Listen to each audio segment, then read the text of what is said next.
প্রধান অতিথি, সারা বাংলাদেশের লাখো কোটি মানুষের হৃদয়ের স্পন্দন, আপসহীন নেতৃত্ব, বাংলাদেশ খেলাফত মজলিসের আমির আল্লামা মামুনুল হক সহ 11 দলীয় জোটের নেতৃবৃন্দ, প্রিয় শরীয়তপুরবাসী, আমরা পালং জাজিরার মানুষ বারবার বৈষম্যের শিকার হয়েছি। দুটি দল, আওয়ামী লীগ এবং বিএনপি, যখন এই নির্বাচন আসে পালং জাজিরায়, তারা পালং জাজিরার কোনো ভালো নেতাকে তাদের চোখে পড়ে না।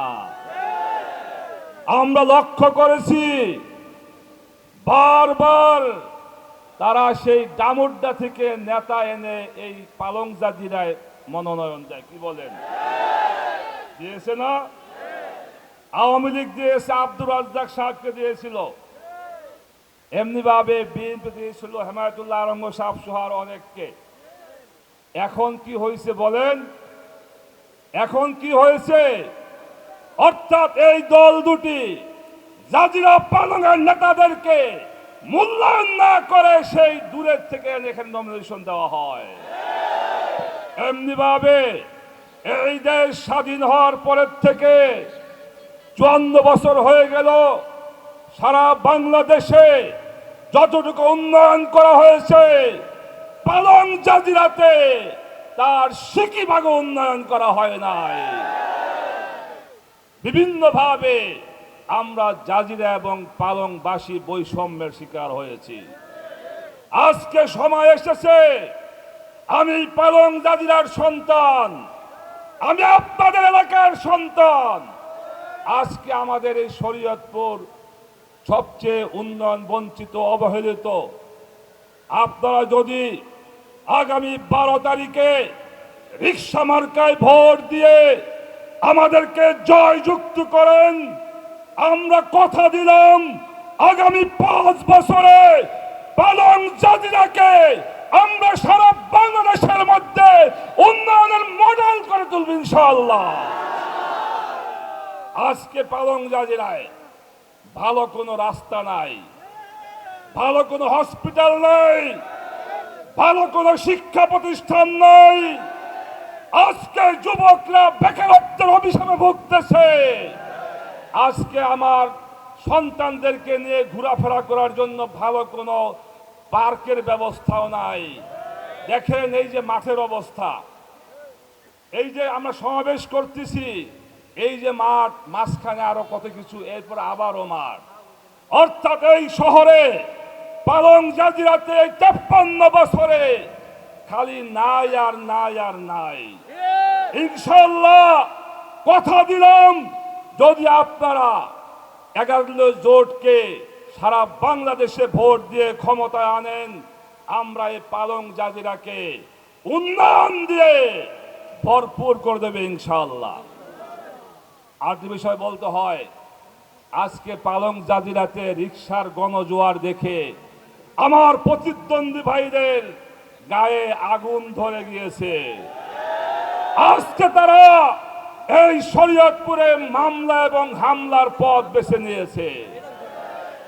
তাদেরকে বলতে চাই, জনগণের উপরে হামলা মামলা করে ভোট পাওয়া যাবে না।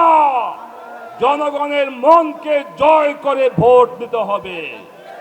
অতএব আপনারা সাধারণ ভোটারদেরকে হুমকি দিয়ে আপনারা বিজয় লাভ করতে পারবেন না। আজকে যখন আমি ভোট চাইতে যাই, প্রশাসনকে বলতে চাই, শরীয়তপুরে লেভেল প্লেইং ফিল্ড নাই। যখন আমি ভোট চাইতে যাই, ভোটাররা বলে আপনাকে ভোট দিব, কিন্তু আমরা ওপেন হইতে পারবো না। আমি জিজ্ঞেস করি, কেন পারবেন না ওপেন হইতে? বলে যে মামলা এবং হামলার ভয় দেখানো হয়। এই জাজিরা পালংয়ে একটি দলের ক্যাডার বাহিনী তারা গ্রামে গ্রামে গিয়ে ভোটারদেরকে বলে রিকশা মার্কার মঞ্চে উঠলেন আপনাদের কি মামলা হামলার ভয় নাই? পরিষ্কার বলি, আজকে জাজিরা পালনে রিকশার পক্ষে জনগণ ঐক্যমত হয়েছে। জনগণকে সাথে নিয়ে আপনাদের মামলা হামলা রুখে দেবে ইনশাআল্লাহ। আমরা ভয় করি না। যেই জাতি মরতে জানে, শহীদ হতে জানে, তাদের আবার ভয় কিসের?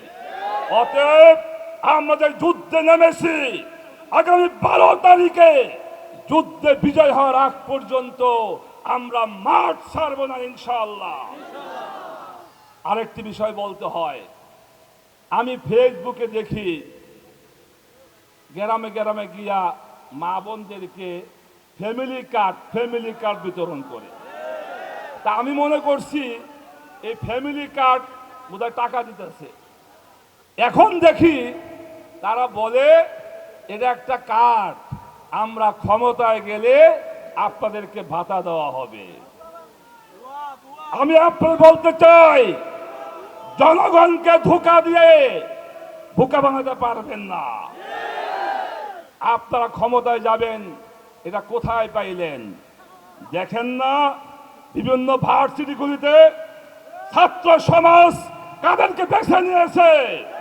ছাত্র সমাজ গোলামি থেকে বাঁচতে চায়, জুলুম থেকে বাঁচতে চায়।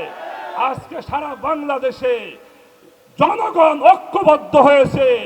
তারা এই 11 দলীয় জোটকে ভোট দিয়ে আগামীতে ক্ষমতায় আনবে ইনশাআল্লাহ। অতএব আপনাদের ক্ষমতার স্বপ্ন স্বপ্নই থেকে যাবে।